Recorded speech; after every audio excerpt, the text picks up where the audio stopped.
roast.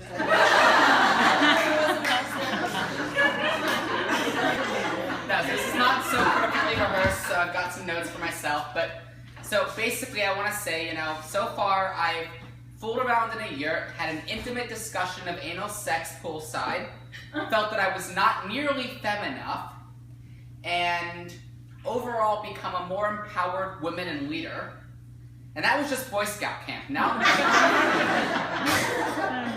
so hello, ladies and, well, ladies. Welcome to Nehirim, or as it's been renamed, Nebirim. Instead of Nehirim, And, no, but seriously, I have not eaten since Boy Scout camp as well as I have here. And the food's not half bad either. So, we have some Canadians with us right now, and I can tell that from the license plate. It says Ontario, yours to discover. Yours. Like, there they go again, sticking yous in words where they don't belong. So annoying. I came here trying to lose some weight and I found everyone else's. But the Canadians will like this joke. So I had a friend once who said to me, I lost 20 pounds just by eating a little bit better and walking a bit more each day and really just taking better care of myself. I said, well, that's great, but I went from 160 to 72 just by switching the scale of kilograms. I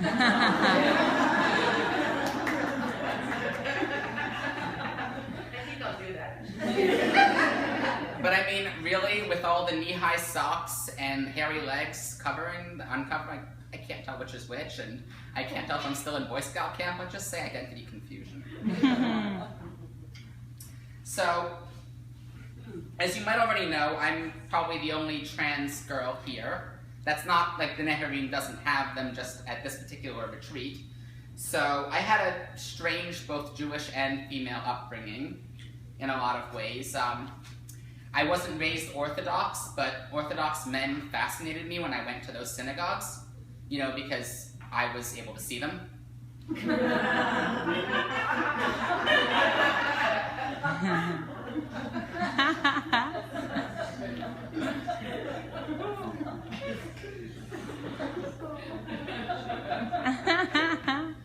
I learned what motorboating was, or I said what I thought motorboating was, which was like the prayer where you kind of go and then it's like, there's a little bit of light chop, and then there's like a ski jump,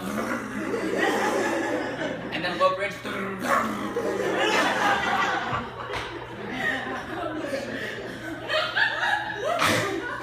It's a struggle, and I guess that's where it comes from. Every day I'm chuckling.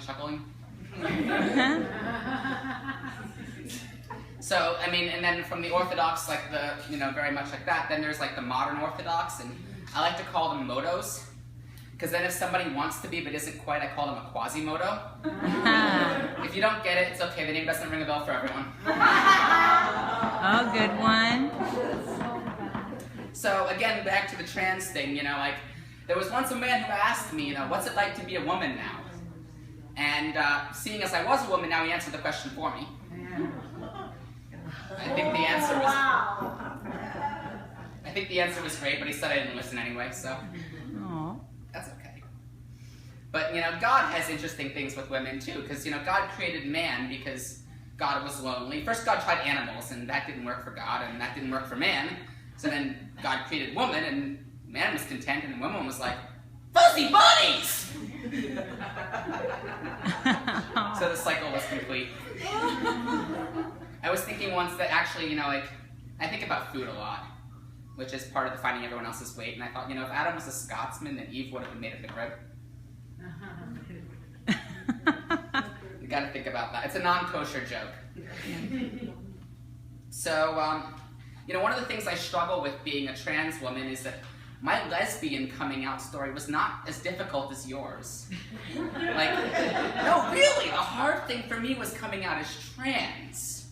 I had to, I couldn't tell my mom. I told my aunt. She spilled it to my mom because she couldn't keep a secret. My mom came up to me and said, you want to be a what? So I explained the whole trans thing.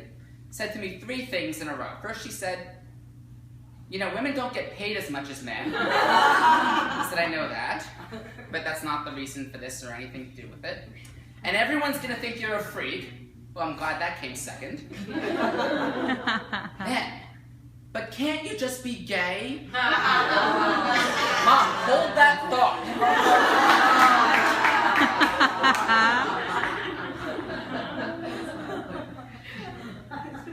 Is that my 1 minute, Mindy? Yeah, that was yours. Okay, so 1 minute. So, you know, I'm not one who's ashamed to talk about the intimate details of this. I blame my sister for half the problems I've had recently. You know, in the spring, she bought herself a puppy, so to keep up with her in the summer, I bought myself a pussy. Oh. And so, you know, after the surgery, I basically had what was an open wound in my crotch. And I wanted something, you know, like a dressing or a bandage for it. Because, you know, that it needed to be kind of in the right shape. It needed to be discreet, maybe stay somewhere with an adhesive, and it needed to be kind of absorbent. So I went to CVS, because you figure, you know, there's got to be something there. And it turns out bleeding out of your vagina is a thing. It's a thing. Never knew how many women in this world had sexual reassignments. So anyway, like, I thought at first, like, I look at all the boxes, and it turns out there's, like, I narrowed it down, because I'm, you know, was raised, conditioned, you know, to be male. So there were basically 3 classes I found of pad products that would work for me. So there were the ones that, you know, tried to make you feel all posh with, you know, neon pink packaging and make you feel really posh and sophisticated with your pad. There were the ones that made you feel sporty, like you could still be athletic.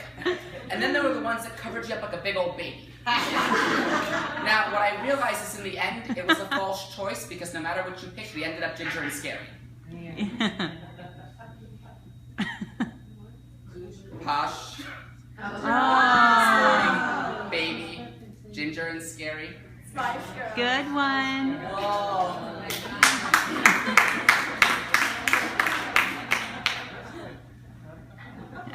You know, I'll just leave you with one more joke. So, you know, I was recovering from surgery, and my mom was like, you know, Hannah, go do something. I forget what it was, but I was like, Mom, you know, like, give me a break. I can't think about things right now. I'm only working with one brain. She's like, you only had one brain to begin with. I'm like, thanks, Mom. You're saying I have none now? Thank you very much. Yay!